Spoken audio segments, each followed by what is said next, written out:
Apa yang Abang Po pikirkan jika mendengar penemuan benda bersejarah? Kaget, bingung, atau biasa aja? Nah, kali ini kita akan membahas sebuah penemuan benda di Bekasi yang diduga merupakan peninggalan sejarah. Penemuan ini sempat membuat warga di sekitar benda tersebut heboh. Bahkan ada juga warga yang tidak menyangka kalau benda tersebut adalah salah satu bukti sejarah.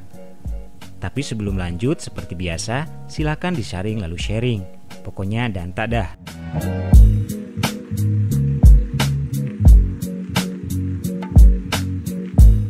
Akhir-akhir ini warga Kelurahan Teluk Pucung, Kecamatan Bekasi Utara, sempat dihebohkan dengan penemuan sebuah batu yang dianggap salah satu bukti peninggalan sejarah. Batu yang berukuran 70-80 cm ini diduga menyimpan sejarah peradaban masyarakat masa lalu. Pada awalnya warga menganggap batu dengan struktur kokoh ini biasa aja. Kemudian pemerintah Kota Bekasi memindahkan batu tersebut untuk diteliti. Jika telah terbukti menyimpan jejak sejarah di masa lampau, maka batu ini bisa masuk dalam daftar benda cagar budaya. Ternyata bukan hanya satu batu saja. Di sana juga terdapat batu lainnya dengan kondisi sebagian badan batu sudah terpendam dalam tanah. Letaknya persis di dekat salah satu bangunan rumah yang ada di sana, di mana sisa bagian batu masih bisa dilihat dengan jelas, dan pada ujung batu ini tampak seperti gerigi dengan struktur yang kokoh. Salah satu warga yang lahir di tahun 1951 mendapati batu ini sudah ada di permukiman warga. Selama itu juga, batu tersebut tetap dengan struktur aslinya meskipun berada di luar bangunan rumah, diterpa hujan, panas, dan banjir. Namun kondisinya tetap utuh. Kebayangkan kokohnya struktur batu ini?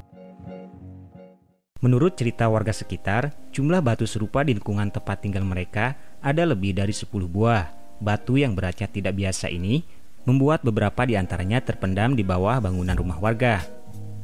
Sebagian juga beranggapan batu ini sudah ada sejak abad ke-17 pada era Kesultanan Banten, di mana pada masa itu batu ini diduga digunakan oleh masyarakat untuk memproduksi gula, alat produksi yang digerakkan oleh hewan ternak, yaitu sapi.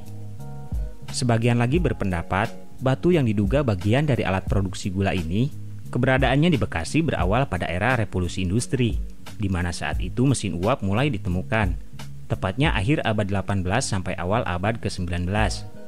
Anggapan ini didasarkan pada konsekuensi era revolusi industri, di mana pabrik-pabrik cenderung dibangun atau dimiliki oleh tuan tanah. Baik, kalau begitu, mari kita lacak kemungkinan keberadaan pabrik tebu yang ada kaitannya dengan batu yang kita ceritakan tadi. Sejarawan Bekasi menyebut bahwa kurun waktu abad ke-17, Bekasi nampak seperti belum bertuan, tapi sudah masuk dalam radar VOC untuk dikuasai. Nama Bekasi dan Kali Bekasi pada saat itu belum nampak di peta Pulau Jawa. Itu menunjukkan Bekasi tidak menarik bagi para pemburu rempah. Barulah di tahun 1662, seorang pengelana dari Belanda berlayar dari Jakarta atau yang saat ini bernama Jakarta menuju Bekasi. Nama Bekasi mencuat saat VOC membangun benteng Batavia. Ini yang mendasari keyakinan bahwa batu yang tadi kita ceritakan ada di antara akhir abad 18 dan awal abad ke-19. Saat pemburu rempah mulai tertarik dengan bahan baku rempah yang tumbuh di sepanjang Kali Bekasi, di mana saat itu juga diperkirakan industri mulai ada. Analisa lain meyakini bahwa pabrik gula sudah ada sejak tahun 1721. Itu dibuktikan dengan salah satu dokumen Arsip Nasional Republik Indonesia, di mana pada awal 10 Mei 1721 tercatat pengusaha Cina meminta izin kepada VOC untuk membangun 2 pabrik gula di Bekasi. Di dalam arsip tersebut juga dikatakan bahwa dalam kurun waktu 11 Desember 1766 sampai 16 Januari 1767 terdapat 82 pabrik di sekitar Batavia, di mana 12 diantaranya ada di tepi Kali Bekasi. Nah, pabrik milik Mr. Sarder salah satunya berada di Teluk Pucung, tempat batu yang diyakini bagian dari mesin pabrik gula ditemukan.